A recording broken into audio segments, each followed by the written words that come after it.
Don't ask me to talk.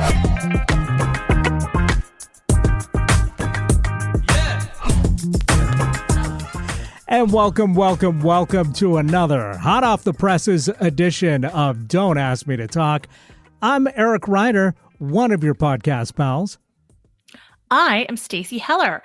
I am the other one, the cuter one, the older one. Pete says I'm cute.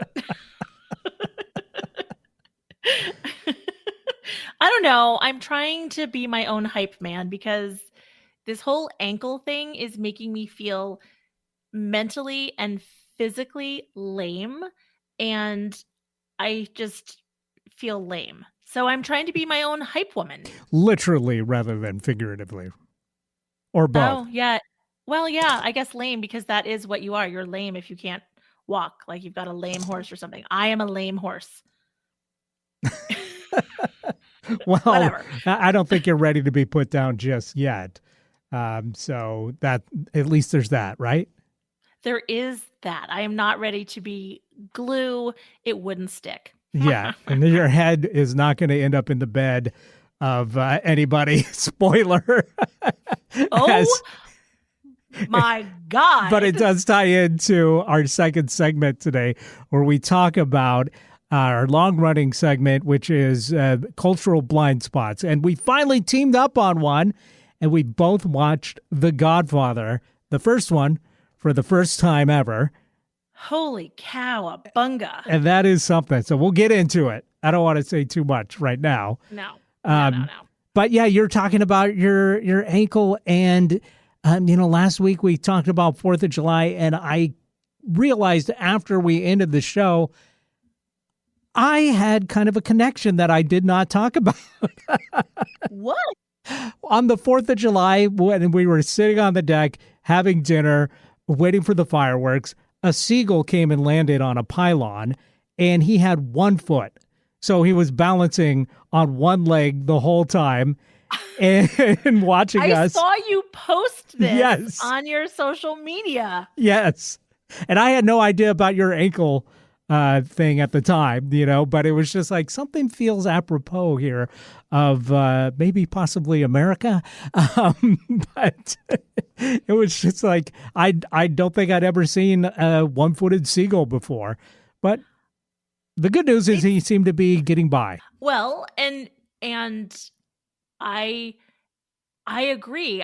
Although I don't feel that I have to be the physical manifestation nor the seagull of what's going on in the world today, the imbalance that is happening. So yeah, you did have a connection. It was my spirit animal visiting you, Eric. Right. Well, hopefully some people throw you some fries every now and again. I do have a sign that says, "Today I will be happier than a bird with a French fry." Perfect. Right? So maybe this is your mascot. I mean, honestly, like birds have become this new thing, which apparently is some like you're in your 50s rite of passage interest thing. Like all of a sudden you start to notice birds. That explains why today's topic is parrot talk. Everything ties together. It absolutely does. That's what the show is all about. We take every tangent that we can take, every back road, B road that we can take, but we always end up back where we started from. Yeah, we do. Yeah.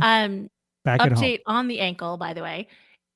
It's sort of getting better. I tried to self-diagnose. I was like, hey, no thanks to you. I ruled out the diabetes thing. Well, what do you mean no thanks to me?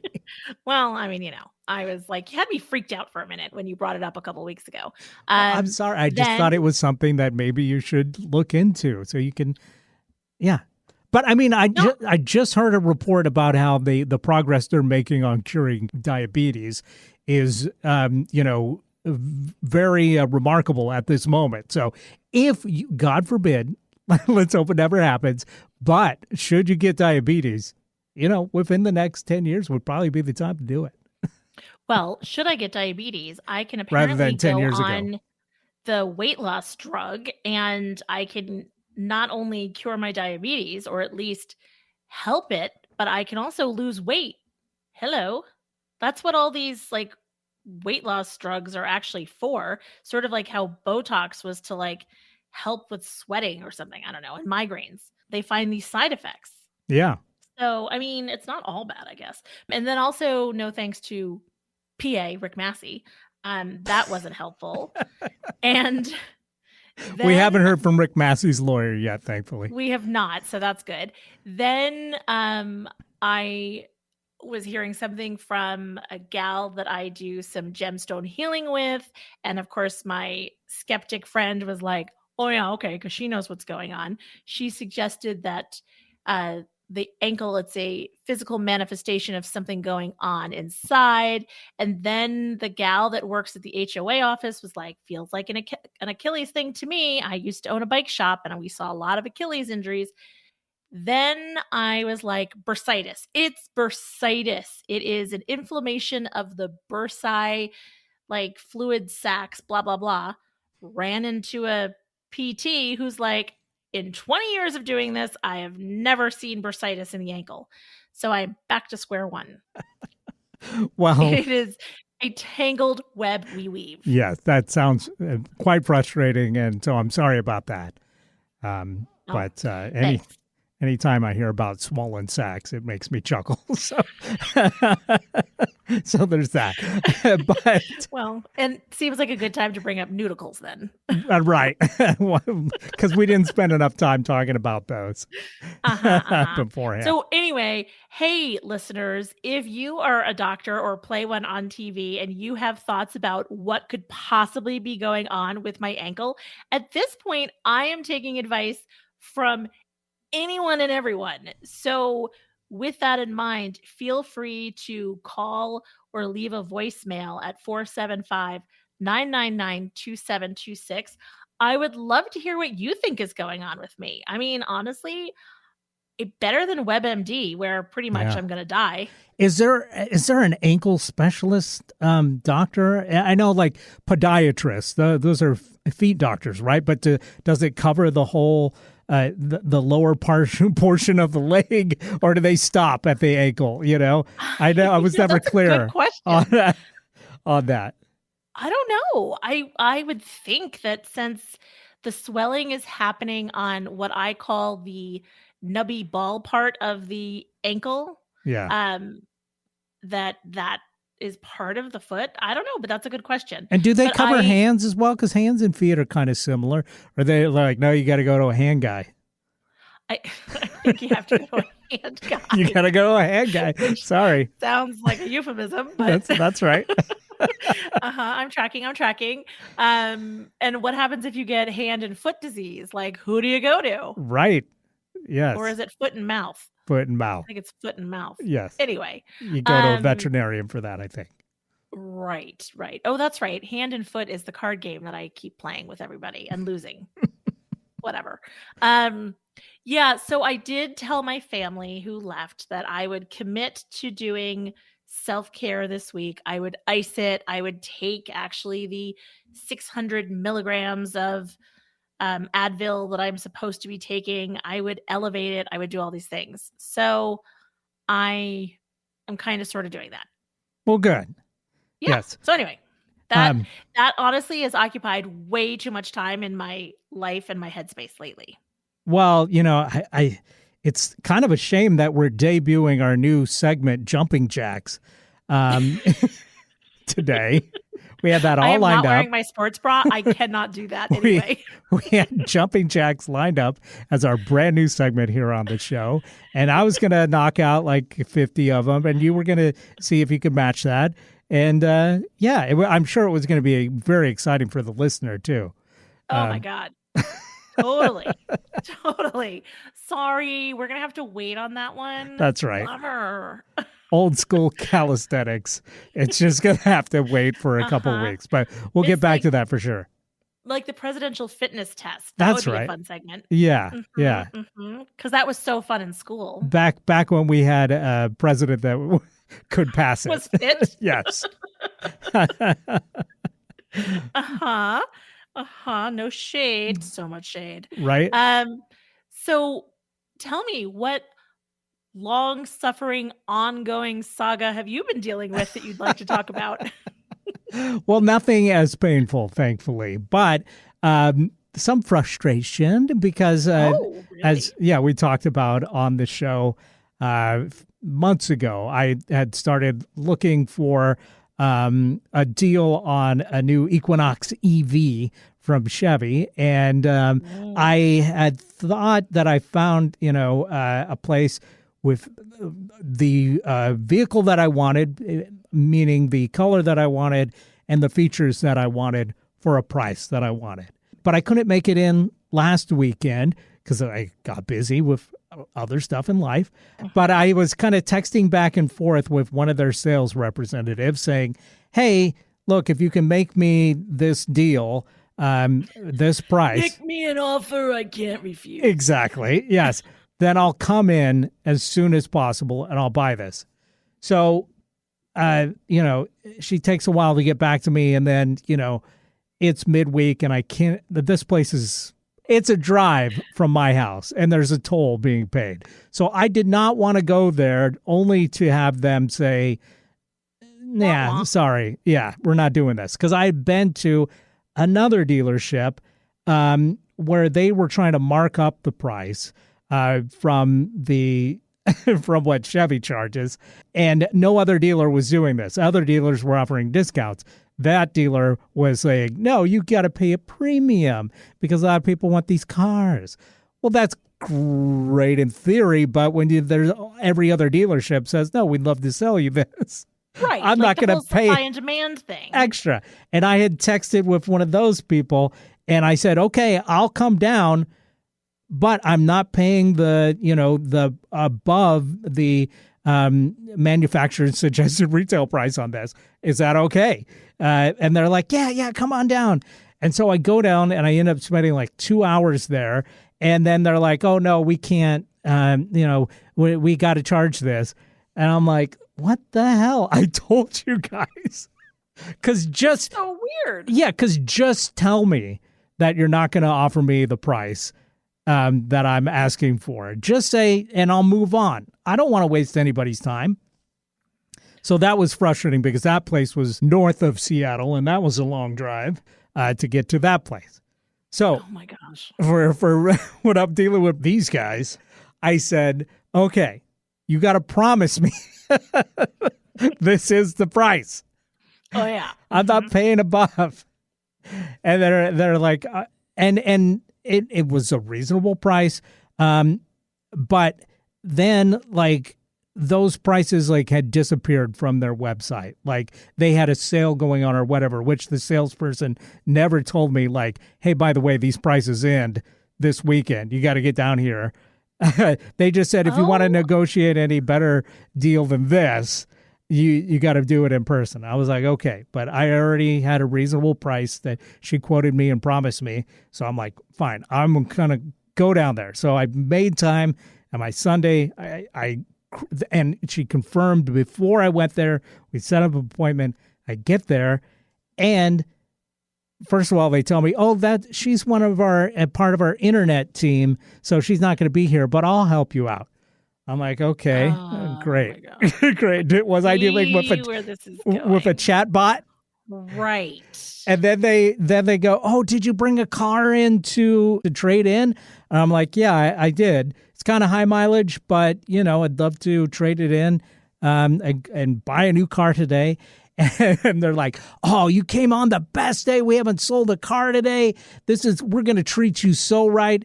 And then they're like talking about my car that I'm trading in. "Oh my God, I love those cars. That's a great car. I know somebody that wants to buy this right now. This is going to be great. Oh, it's got a couple scuffs on it. We don't even care about that. We'll buff those right out." Just like giving me the whole thing. I'm like, "Oh, this is going to be great." I Oh my can't wait. God. So so then we do a test drive with the vehicle, which I've already test driven, not this individual car, Right. but Car the generally. same model. Yeah. So I'm like, okay, it'll be nice to, just be double sure that I want it. And I do. And so we get back and he's like, "I'll give you a tour." So then we do a tour, Oh. and then then he takes me to his desk, and then we're And kills you. no, well, It just felt like. Oh And then my I got God. to fill out all this paperwork on who I am, give the details of my firstborn, all this stuff, Right. all this data Which is mining. Gertie. Yes. And um and so we go through all this. So now like an hour has passed. And it's like the hottest day of the year so far. And I'm just like, okay, well, this will be good, though. And then the guy comes back and he says, look, I'm sorry, but, we can only offer you 500 for the trade-in because it's a high mileage car. So sorry.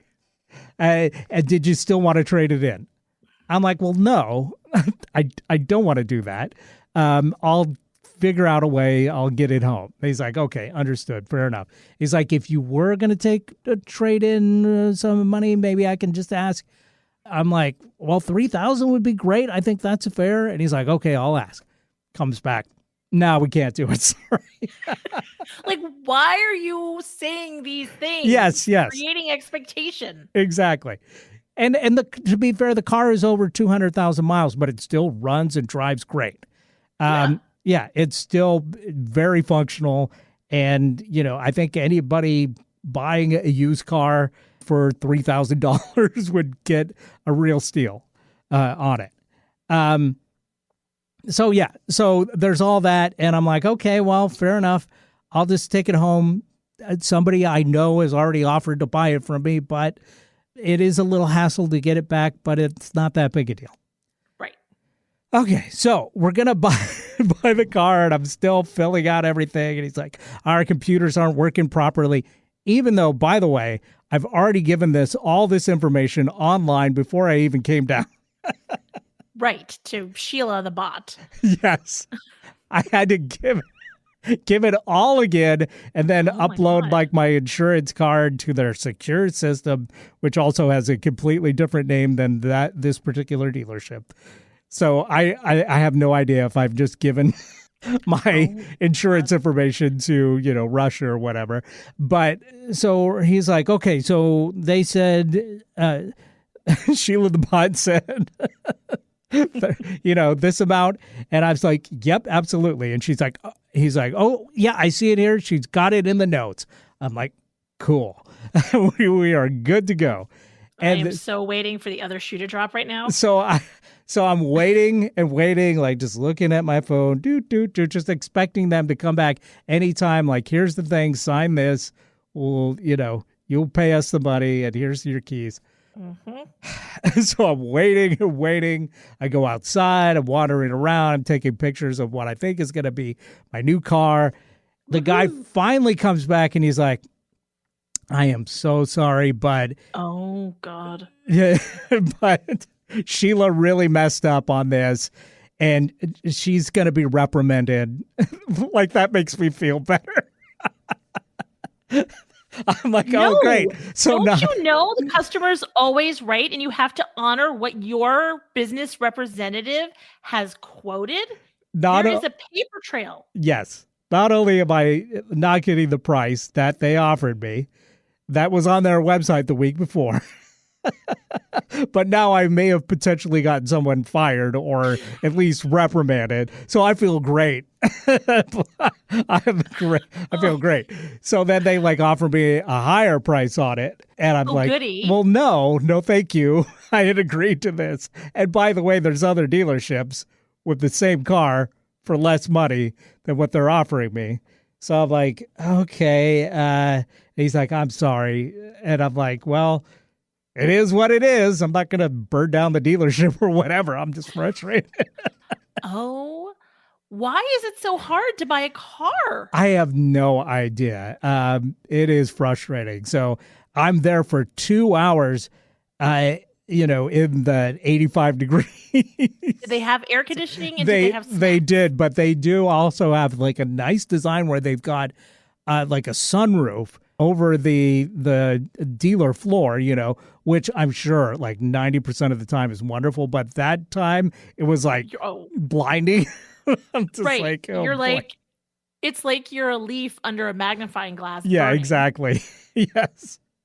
So I'm just like, okay. And he's like, well, can we at least like fill up your gas tank or something since you took the trouble to come out here, or we can buy you dinner or whatever. And I'm not going to say yes to dinner so I can listen to the guy to try and Right. sell me on this thing while I'm waiting for food to come.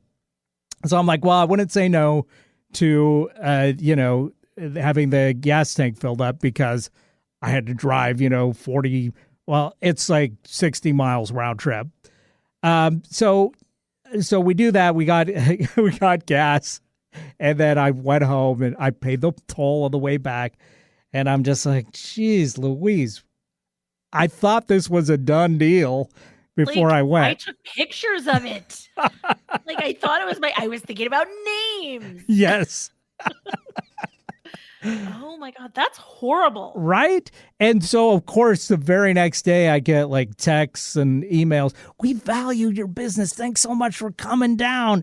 If you reconsider, give us a call. Well, no, I'm not going to No. reconsider No, because you're dead to me now. you're absolutely, yeah.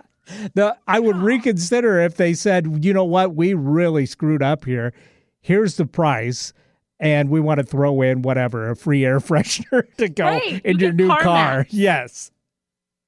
That is Anything crazy. aside from saying we're going to charge you more than what you agreed to pay before you drove the 60-mile round trip to come see us. So, It is yeah, amazing. the search to goes me, on.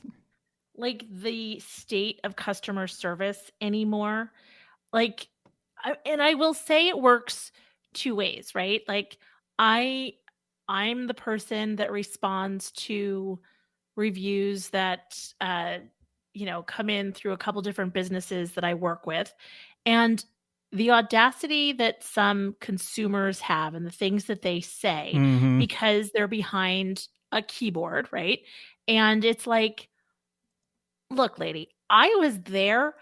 I'm actually the one that interacted with you.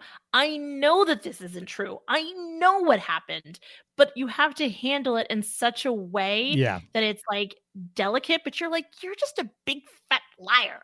So there's that side of it. But Right. then there's this like business where whatever happened to like we had a handshake. Like this was a done deal. Yeah. Like fine about the turning in your car and that kind of thing. Like Right. they don't I sight get it. unseen. Like fine, I get it. But this is BS. What I just don't understand. Why keep me there for 2 hours? Like the guy should have like from the get-go said, okay, what was the price you had agreed to? Let me just go confirm with my manager that can happen. Right. But Or we can honor that. yeah, and before that even, like when she said, yes, come in today and I can offer you this price, that should have went directly to their manager. And so he could say yay or nay before she Right. set up the appointment. Like, hey, this person's coming in today. Just want to confirm that Yes. before they do, Right. that we're going to be able to make this happen. Exactly. And then they could have texted me. I would have been en route, but nevertheless, I would have seen it and said, okay, fair enough. I'm going home. I didn't waste 2 hours. Oh my gosh. And here's the thing, like, it's like you come to expect it. You know what I mean? It's a shame that, part of me is like, go and be one of those keyboard warriors and leave a bad review and everything. But Yeah. it's like, it's just how it is. Yeah. It's just how it is. Well, and it's I guess they expected me to just go, okay, well, I guess I'll just pay that extra $5,000. No, But that's ridiculous. $5,000 is enough for me to go, yeah, I'm going home. It's not like I'm No. Bill Gates or whatever. I mean, And it's just like, yeah, that's honestly, fine, whatever. I don't know many people that like $5,000 is a significant amount. Oh, yeah. Especially if you were hoping to get $3,000 for the, like, in a way, if they had taken the trade in at $3,000, then the $2,000 difference, you could negotiate and be like, I'll tell you what, like take off $1,000. I'll meet you in the middle. We're Right. done. I feel good. Yep. Now I have to become a car salesman too. So my new plan is I'm just going to, when I see a price that I like online, I'm just going to do everything online and then and just go pick it up. I'm not haggling anymore. I'm just going to do it all online like I'm shopping on Amazon, add it to the cart, do everything online at home, and then go pick it up. I guarantee they're probably still going to go, well, come on out let me give you a tour of the dealership. We have free popcorn. I don't care. Like the free popcorn though is a little compelling. I'm not gonna lie. It smelled good. I do love a It did smell dealership good. Yeah. with like snacks and whatnot. Yeah. Well, I'm sorry about that. So yeah, I mean, there's certainly bigger problems in the world, and at least now I know that I was able to get someone reprimanded. So you got to feel good about that. Yeah, Sheila the bot. That's. I was actually as slightly embarrassed to find out that it was a real person, because the guy was like, oh yeah, I hang out with Sheila all the time. I love her. She's great. And so to find out like that she would actually be reprimanded, just that really, it bummed me out because I don't want to get anybody in trouble. I just want what we agreed to. But hopefully she was like, you know what?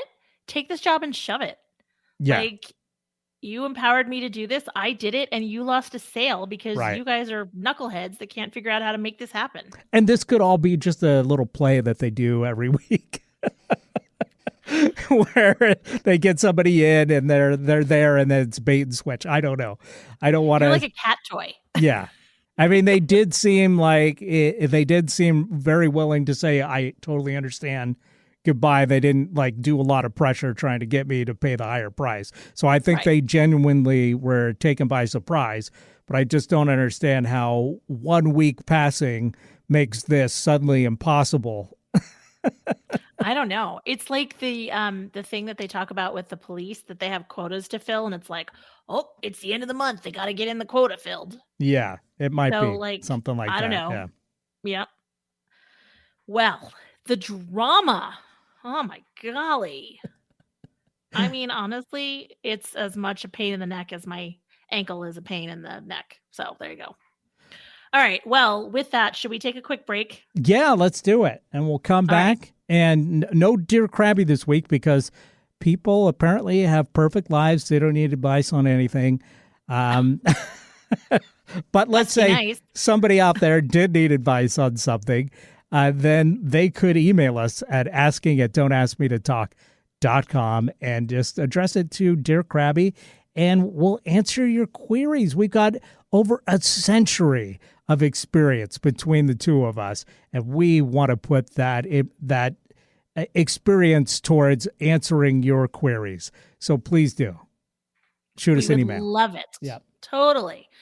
In fact, we can tell you how not to buy a car. So there you go. Yeah. I'm finding out because this is, I don't know if I mentioned this, but this is the first time I've ever went to buy a new car. I've always bought used before. So. Oh my gosh. Yeah. That's a big deal. Yeah. So this is like everybody else that has bought new cars. They know all the dealer tricks and stuff. So this may not be a new experience for them, but it's new for me. So I am learning as I go. But I tell you what, I don't like it. No. So you know what? I'll tell you what. If people actually, let's flip the tables. Maybe people have advice for you on this car buying saga. That's entirely possible. Right? In which case, definitely write into asking@don'taskmetotalk.com and let's help a guy out to buy his car. And then, as I mentioned before, if you have not just ankle advice, but car buying advice, then you can also call and leave a voicemail at 475-999-2726. We'd love to hear from you. And I'm hoping to have the new car by the time we record. Again, but nevertheless, I'd be happy to share anybody's advice with all our listeners out there. So, all right, we're going to check in next week and we're going to have an update. Absolutely. We'll be right back. So stay tuned and we'll get into our cultural blind spots.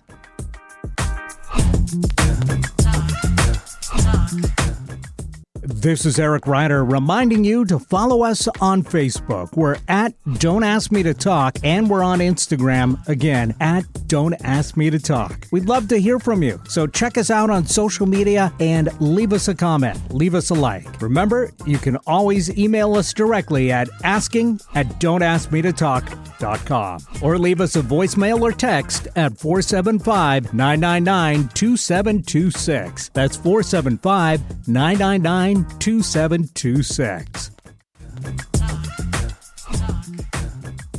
And we're back right here on Don't Ask Me to Talk. I'm one of your podcast pals. I'm Eric Ryder.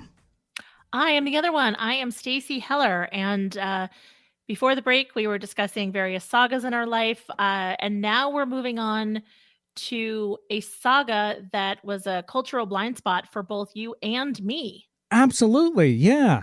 And for anybody joining us for the first time, first of all, welcome, welcome, welcome. Thanks so much for finding us, however you did it. We appreciate it. But yeah, this is a little segment where I've been going through a long list of things that have been huge phenomenons within the culture that I've ignored all my life. And in this case, he likes to be on the fringes. Yeah, well, I do, I guess. It's just my taste. No, I respect it. Yeah. But, there's a lot of these things where I think like, okay, now that it's had a press of a button with streaming and everything, I might as well see what all the fuss was about, even if it's 52 years later or 53 years later in this case. So literally my whole life. And I know the fact that this came out in 1972. Yeah. Before I did, and that shortly after you did. Mm-hmm. Yeah. I had just come out. Right? You were the new model. I was the new model at that time. Mm-hmm. Yes, I was a whopping 2. But anyway, go on. Yeah. So we both agreed that this was one of those things on our cultural blind spot, the Godfather trilogy. And so neither of us had seen it before. I'm sure there's a lot of stuff in this that we both said, oh, yeah, that's where that's, from. Or stuff we knew was in there just from hearing people talk about this stuff over the years, but never actually sat down and took the time. And so we both did this week. We watched the first Godfather shot in 1972 and directed by Francis Ford Coppola. And, well, I'd love to know actually your impressions first before I get into my thoughts. Well, let's see. There's so much to unpack. And should we come clean that you're still a half hour left in the movie? Like, honestly, I made it. It's first. So my first thing is I looked it up and I was like, oh, totally. Like, my family was here all week. They all left on Sunday. Yesterday I had some work to catch up on. And I was like, I got so much time to watch this movie before we record. No problem. And then all of a sudden I was like, holy mackerel, this thing's 3 hours in 1972? Yeah, it's almost 3 hours long. Yeah. 2 hours and 56 minutes. Okay. Yep. So, or something like that. So that was the first thing. So I still have the last half an hour, which I'm sure ties everything up in a nice, neat bow. But okay. Right from the get-go. Can I just say that when I saw the runtime, I said, oh, I'm going to watch this in 3 chunks. I'll just do an hour tonight, and then I'll do an hour tomorrow, and I'll do an hour next day. But then I started watching it, and then I checked the time, and it was 90 minutes in, and I'm like, oh, I guess I could finish this tomorrow. I kind of want to finish it now. I ended up just watching the whole thing, and I'm glad I did. But my initial plan, and just seeing that 3 hours, was I'm going to break this up. This seems kind of lengthy. I got stuff to do. I'm a busy man. Yeah, well, makes sense. And that's kind of what has happened to me. But anyway, so then there's these articles that you find and I'm sure you don't read them, but I'm a sucker for fun facts about movies that you didn't know about. And one of the oft told stories is about the cat that is in Marlon Brando's lap in the I heard opening about this scene. cat. Yeah. And I didn't realize that it was like right in the opening scene. And if you haven't seen this movie, by the way, no shame because we hadn't either.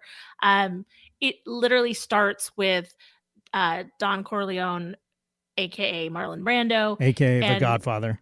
aka The Godfather, and he has a cat in his lap. And as the story goes, Coppola found this cat running around the Paramount lot and dropped it in Marlon Brando's lap at the beginning of the scene and didn't really say anything, just put it there. And so this cat was in his lap and he's petting it, and you can actually hear the cat purring. Right. And from as I understand the story, it kind of was messing with the sound, but luckily they were able to fix it because the cat was so loud, purring and meowing. Yeah, they had to ADR those lines, is my understanding, which meant they came in and re-recorded them because the purr was so loud. And I initially, immediately, I should say, I was like, this is one of the most happy, docile cats I've ever seen in a movie, because it totally had shades of like Blofeld in the James Bond movies, Donald Pleasance like stroking his cat. Yes! And that cat was pissed. Yes, like this cat. But like this the fact cat that it was being stroked by the stray, Godfather was so happy. He was having a great time being in that movie. He was like, don't stop rubbing me. Like, this is great. And then at one point he like puts the cat up on the desk. Like, it was just such an interesting thing to like finally put all the connections. And I think about Austin Powers and like the bad guy. And I'm like, Mr. Bigglesworth. Yeah. So it all started with like this. And I'm just like, this is crazy. No, because the James Bond movie, it was one of those 60s ones, had Blofeld with, so he was the villain with the cat. But I wasn't sure if they were referencing that or it was just, because in this this is one of the issues I have with this movie and all of these kind of gangster things, is that it kind of makes him out to seem like this nice, cuddly family man. But at the same time, he's ordering hits on people. People are getting killed. He's threatening violence on anybody that disagrees with him and stuff. So it's like you get the contrast of this cuddly guy, right? Like it's with totally the juxtaposition. Actually, like evil deeds that he's doing. Yeah. So that was like my initial first thing, and then seeing like the characters, like seeing Al Pacino, I'm like, oh my gosh, he was so young and he just looked so different than when he really hit his stride later on in his career. Seeing James Caan, seeing Diane Keaton, I was like, that doesn't look like Diane Keaton. Like, where's her shirt dress and her hat? But weirdly, she actually was wearing a shirt dress and a hat. But so seeing all of these people, that was fascinating. And then I was like, Abe Vigoda. Oh my God, Abe Vigoda from Taxi. It was what was it? Barney Miller. Barney Miller. Yes. I totally was like, Abe Vigoda. Oh my gosh. Who has looked old his whole life, I think. Oh my gosh. Because even then he looked like an old guy. But he was good at this movie. But yeah, I mean, you got Al Pacino, you got Marlon Brando, you got James Caan, you got Diane Keaton. Robert Duvall, right? Robert Duvall, yes, Robert Duvall. All these guys much younger than I'm used to seeing them, because my whole life they've been these, great character actors. And yeah, it's just really amazing to see them young, and boy, Al Pacino's hair in this movie just looks fantastic. Right? Whatever it almost looks products like he's using, it looks great. And whatever product he's using, he could have made $1 billion. And today he probably would have. I've teamed up with, Viva Sassoon, and we're releasing the Godfather gel or whatever he's using. Oh, yeah, totally. Yeah, so, like, all those things are sort of running through my head because they kind of throw by having it start with his daughter's wedding, Yeah. they throw all the characters kind of at you at once, Mm-hmm. and so I was like, "This is hectic," and all these people, and then the next thought that I had is when I think his name is Johnny Fontaine shows up, the singer, Right. I'm like, "Oh, did they just shade Frank Sinatra? Okay." Like, he immediately opened his mouth and started singing, and I was like, "Oh, this is about Frank Sinatra." So, naturally, I did a little Google search, and I was like, "Johnny Fontaine, Frank Sinatra," and it's like, "Oh, yeah, 100% it was like a Frank Sinatra adjacent character," and I guess Sure. Frank himself was a little miffed by the whole thing. He was, yeah. Um But Al Martino, who played the role of Johnny Fontaine, says that this story is actually his life. Oh, interesting. Yeah, yeah. He says that he really wanted to play the role because the character is essentially his story. Huh. Just like he said in the movie. Right? Exactly. That's, like, So it, literally it what he said in totally the mirrored movie. his real life. Yeah, in two ways. It was very meta. Uh-huh. Yeah. Um, and then the other thing that I thought was very confusing is I was like, "When the hell is this? Like, is this the '70s? Is this the '40s? Is it the '50s?" I could not get a grasp because, like, Michael's a war hero, but I'm like, Right. "What war?" And, like, the things that they were wearing, it felt old world, but I was very confused about the timing of this. Yeah. I mean, well, a lot of the stuff that they're wearing too is so like just classic that it could be even today with somebody, in an upscale kind of community. Yep. But I believe it is the early '40s. But it does like a 10-year time period passes in the movie, but they don't do any kind of indication of what year it is. No, I'm like, has It's it all been months, context clues. years? Yeah, it's all context clues, which can be a little frustrating because it's like, so he, he was just in Sicily for a week or whatever, and he got married and then his wife was assassinated. Spoiler. And then, he's back with Diane Keaton and he's getting married again. It's like you've got no context for how many years has passed in that time. But yeah, I found that to be frustrating too. But so what did you think about this movie? I mean, a lot of people consider this a masterpiece. I can understand why it's considered a masterpiece in terms of, like, the depth and breadth of, like, this whole world that was, like, created. Um, the it but there was, like, a lot going on. It was very chaotic, super violent. I guess this is what really went down with, like, old school gangsters. Like, first of all, oh, so that's where the horse's head on your bed comes from. Uh huh. I'm like, "Huh, that's crazy." I gotta say, I don't know about you, but I heard about that as a kid, like on the schoolyard. Never seen this movie, but I somehow had heard the story of the horse's head being found in a bed. Like when I was like 8 years old or whatever, I knew that in The Godfather this had happened. I wasn't like a cinemaphile getting together with my 8-year-old buddies to discuss the top movies. It was just one of those things that everybody seemed to know about, like what, I don't know if they caught that, other kids caught this on TV or whatever. My mom was not going to have me watching The Godfather at 8 No. years old. I suspect parents were talking about it because Yeah. it was honestly such a shocking thing, Mm-hmm. and I will tell you that even though I knew that this scene, was part of it, when As he soon as was I saw that taking horse, I'm see, like, oh no, I here didn't we think it go. happened.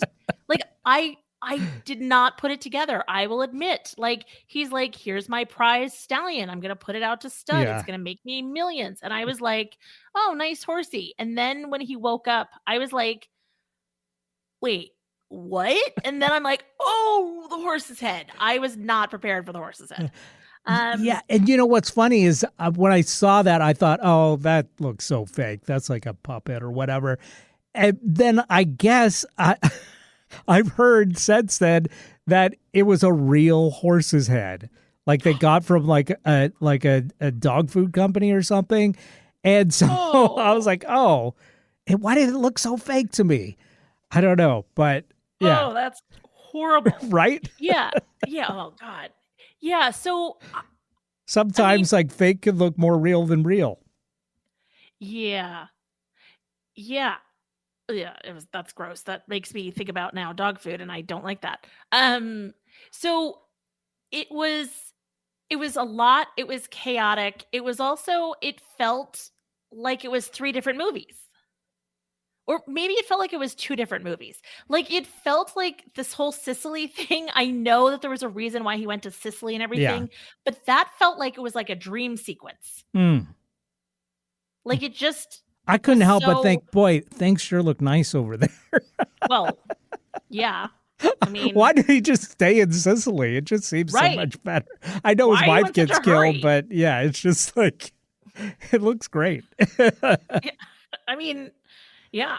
Um, so I mean, there was so many different things that came up and just so much casual violence. Yeah. Well, I mean, Like, it is mobsters.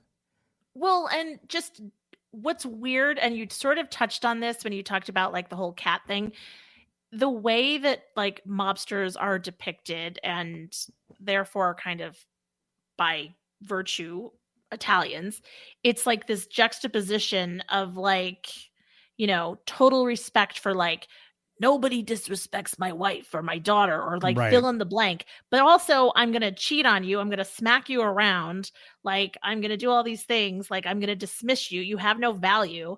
I mean, it's just like I'm like, and then the language, I was like, oh my, the slurs, holy mackerel.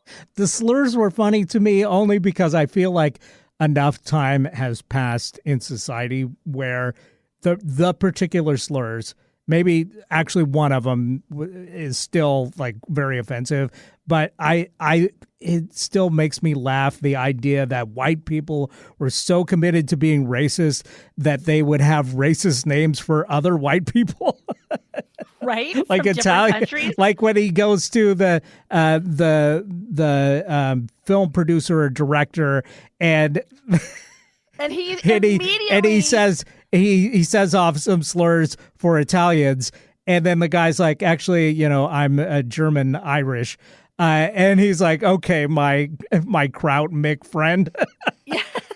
So Yes. he's got. He's ready. Yes, he's ready to go with the slurs for any culture at that point, which it's just, I don't know. It's because those words no longer sting because, Irish Right. Americans are doing fine, Italian Americans are doing fine, German Americans are Totally. doing fine now. Totally. It's funny to me. But at the time, well, maybe even before, like in the 40s, where it's set, Yes. I that mean, was very real. Yeah. it was very real. Yeah. So there's that.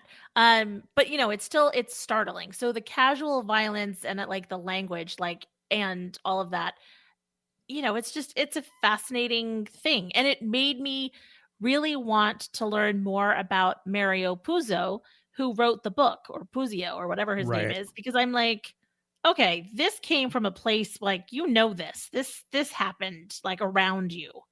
This is not a casual observance. So, what did you think?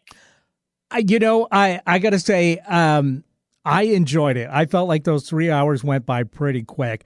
I don't think it's the masterpiece that everybody says, and I do think like if you haven't seen it, you don't have to feel bad. It is very influential on culture and very influential on filmmaking, I think, but there is a lot of problems with it. And I don't know. I did enjoy it. I wasn't bored ever, but there's a lot of stuff in it that I'm just like, okay. Like for instance, the whole, and then this can completely spoil it for everybody that hasn't seen it. So if you don't want to know about this stuff, then just pause this part or skip ahead 2 minutes. Mm-hmm, mm-hmm. But the whole story is about his son, the Godfather's son, Michael, who has so far At least at the beginning of the movie, he does not want to be involved with the mafia. He kind of judges his family for being part of the mob, and he wants to keep a hands-off thing. He's still there for them. He still loves them, but he does not want to be involved in any of their criminal shenanigans. And it just seems like in 2 minutes, he's he's right in there with it, like assassinating people.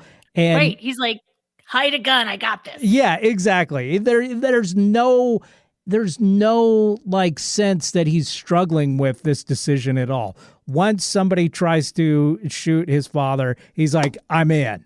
And then he becomes the Godfather, after his dad dies. Oh, and his brothers. Who was an idiot. His brother dies, yes. But I just never got the feeling from Al Pacino's performance that there was any internal struggle with it. It was just like, okay, well, I guess I'm in now.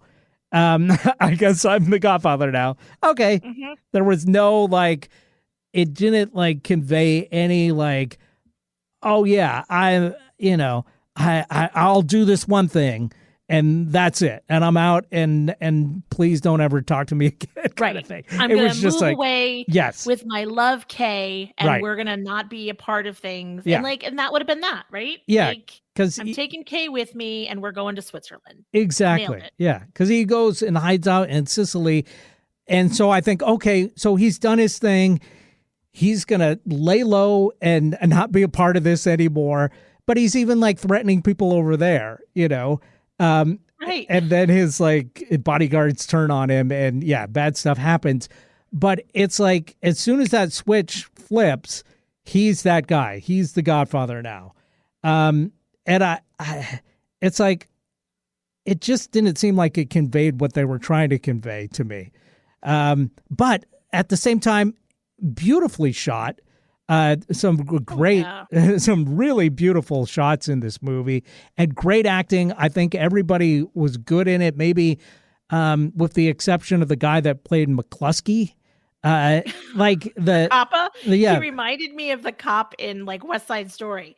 Hey, I'm a coppa. I guess I'm having a bad day. Yeah, that guy weirded me out, Sterling Hayden, because his performance when he hits Al Pacino in the face. I just thought, really, you're going to go with that take? You don't want to do that 5, 6, 7 more times to actually get where it seems natural? And then maybe maybe they only had one chance at hitting Pacino in the face. I don't know. That could be. But then, in another scene when he's in, he actually seems really for real. It seems realistic. His acting seems realistic in the scene at the restaurant and where he does the frisking in the car and stuff like that. I thought, oh, okay, he became a good actor in the last 15 minutes. But that first time they show him, it's just what? Who's this guy? Yeah, it definitely felt like we've got to throw this in here so that there's an interaction. Yeah. It was a clunky segue. But I think when they show Pacino later, after he's beaten up, that makeup's really good. He really looks beaten up. So I thought okay, the makeup in this is great. The cinematography is great. The acting for the most part is great. The story is interesting. There's a lot of stuff that's echoed through the culture over my lifetime. So it was very fun to make those connections. But ultimately, I just don't see it as a masterpiece. I just think this is a fun movie that I think people will enjoy to this day. So, but yeah, I'm looking forward to seeing The Godfather Part 2, which everybody says is the best of the series. So I'm in. I'm hooked enough to look forward to that. But I just see so many flaws in this first one. But that doesn't mean I can't enjoy it. I definitely enjoyed it. So that's my thoughts. All right. Are we watching 2 for next time? I'm good to go if you are. I'll do it. I'm gonna finish watching this one, and then I think the next one has the intermission. Oh, okay. Is it even longer then? I think two. I don't know if it's longer, but I think maybe they were like, maybe we need an intermission because I remember this whole thing started because I had caught some of it on TV and I got to a certain point and it was like Oh, it is longer. intermission. It's 3 hours and 22 minutes. Yeah, and so they put like an intermission. We might have to put an intermission in our discussion I of The know. Godfather Part 2. This may be something we have to break up. All right. Well, it's a good thing that our topic today is going to be short and sweet. Yeah, because So we don't have a lot of time to talk about it. But no, yeah, we why don't we don't. take a quick break? We'll come back in and hit up our top topic of the week, which is parrot talk. Let's do it. We'll be right back. Stay tuned.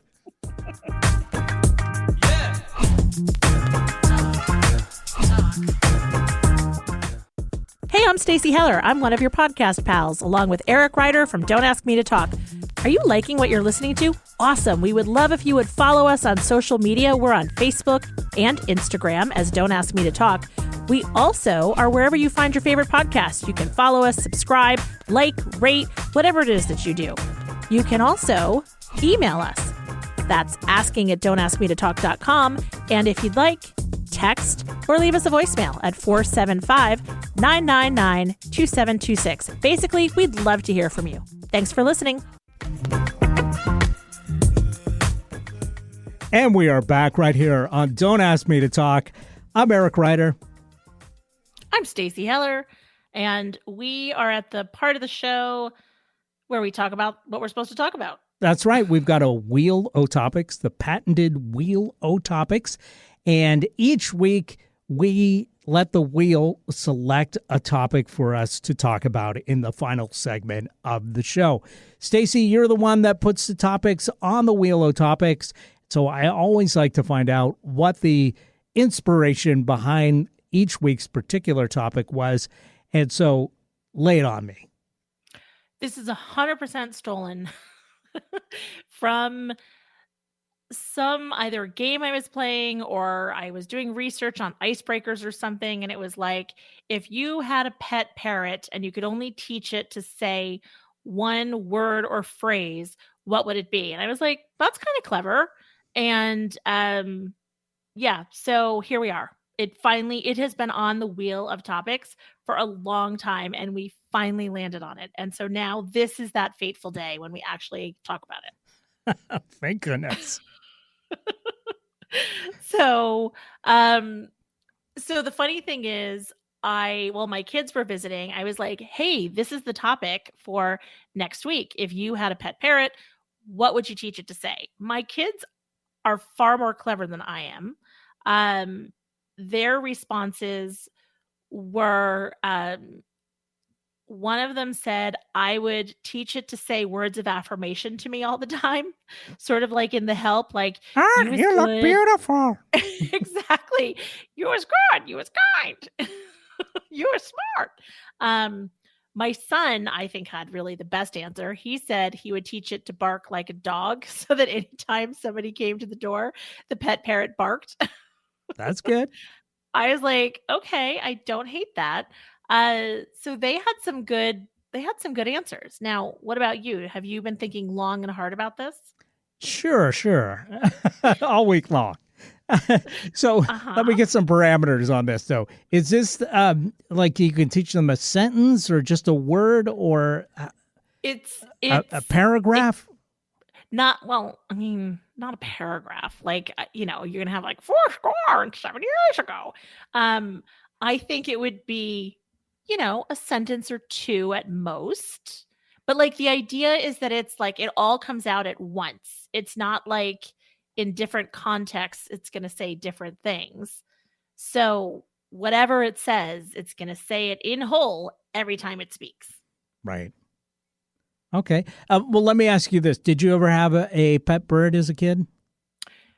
Oh, heck no. No. Oh, okay. We were cat people. And parrots, it seemed so exotic. Like it seemed weird to have a bird and it seemed super exotic to have a parrot, let alone a talking parrot. Yeah, no, I never had a parrot, but I did have a small Didn't you have bird. a seagull that you took care of for a I second? I did, yeah. I rescued a seagull from the wild. While he was recovering, he had both his feet, but he still seemed to be like having some problems with flying because I was able to pick him up, and didn't catch the bird flu, thankfully.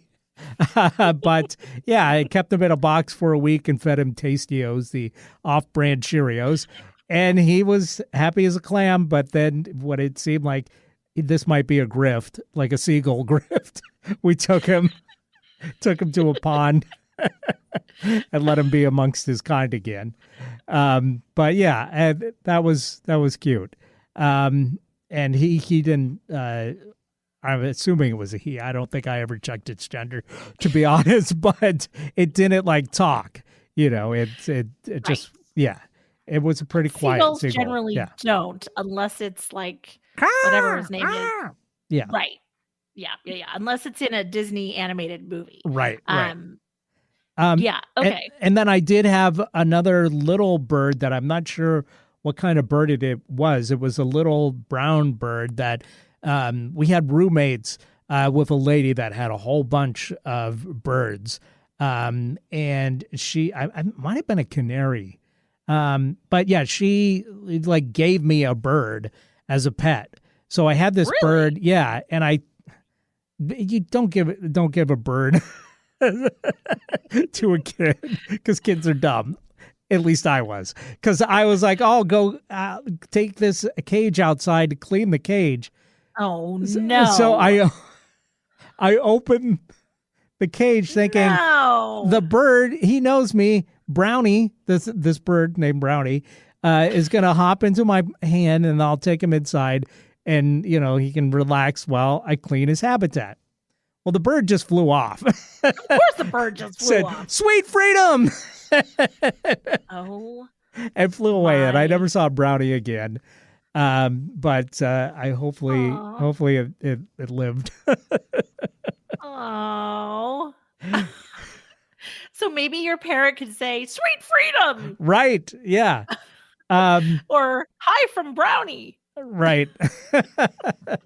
So I which never might had have a a double meaning. never had a bird again as a pet. But the thing is, I just feel like pet birds, like flying is such a huge part of their lives that I would never want to deprive a bird of being able to fly. And it seems like if you have them as a pet, you kind of have to deprive them of that.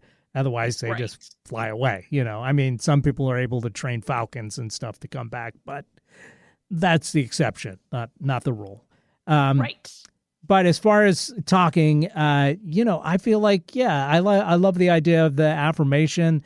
I think I would just want it to say, "Hi, have a nice day," just like something like that, just something friendly, because you're going to have to hear this over and over and over. I've heard so many stories of like people that like teach their birds like swear words and stuff. And that's a funny prank, but you're living with that for the next 20 years because Right. birds live a long time of it just saying effing and jeffing at you, every Yes, time that's you come in the horrible. room, right? Can you imagine? Like, that would be hideous. Yeah. I mean, like, as you say, like, it's all well and good, but then all of a sudden you're like, it's like, "Hey, what's up, leaphead?" I mean, not good. Not good. Yeah. So I think like greetings, have a nice day.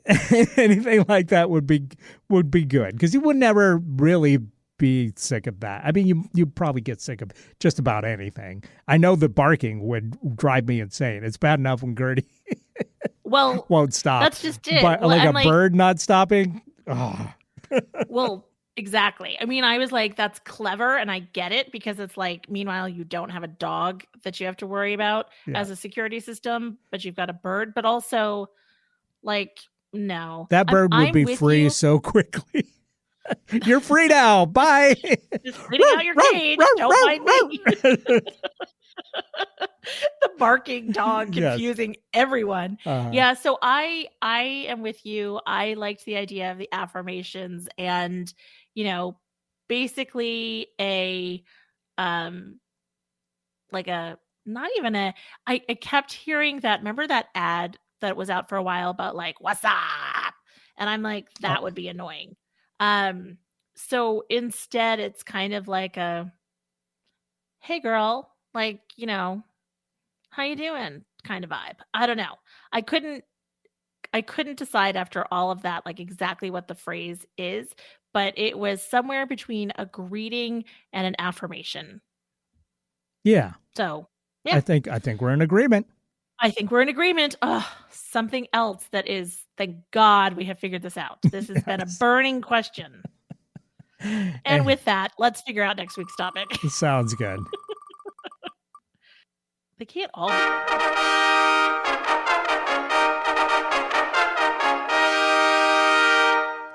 All right. Prized possession. Oh, okay.